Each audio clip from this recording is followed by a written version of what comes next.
You don't need a partner to dance with us. We have couples and singles in our club, and even the couples don't always dance with each other.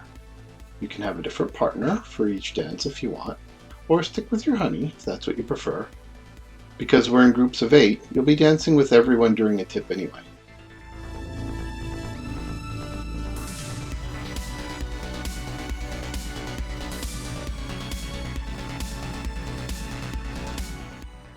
Look, I don't buy into the 2 left feet excuse. Most people find it difficult at first. You can't go to your first painting class and expect to create the Mona Lisa before you go home. It takes time and it takes practice before you get good at square dancing. It'll feel awkward and you may feel like others are doing better than you, but you have to realize that everyone goes through this at first. Not only that, but people learn in different paces. One thing seems to always be true is that everyone is their own worst critic. We tend to judge ourselves harshly. But take my word for it, none of our experienced dancers will be judging you, because they were just as fumble-footed when they started, and they got better with practice. Everyone does. You might never paint the Mona Lisa, but we'll have you cutting a rug in no time.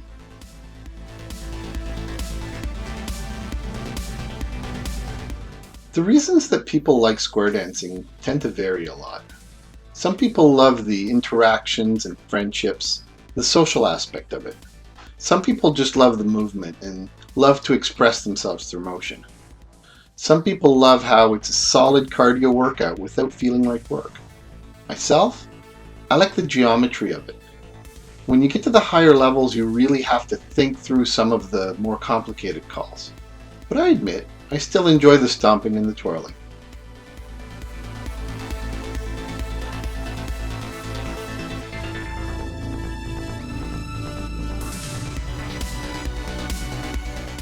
Well, square dancing has a bit of an image problem. Probably because most people have been exposed to it from their parents or grandparents, or they were forced to do it through school gym classes. When you think of square dancing, you think of twangy country music, tacky costumes. Our group's a lot more modern than that. We like to use more modern music, and we try to appeal to a younger crowd. We dance more energetically, and we add flourishes and styling.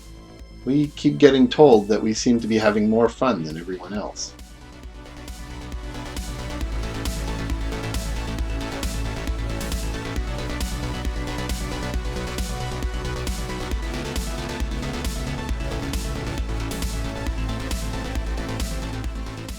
Well, besides the obvious fact of being a great form of exercise, it's also really good for improving your memory and your coordination. It's also good for getting you out of your shell. It's up close and personal and interactive. I've met some really amazing people through square dancing, some friendships that have lasted for decades. I feel that I've become a better person from dancing because I'm an introvert, and this forces me to put it out there and be interactive. I've known a lot of long-term couples that have met through square dancing. I think it's because when you're dancing with someone, you can't be pretentious. You can only be yourself. It forces people to be genuine, so you get to know the real person right from the get-go.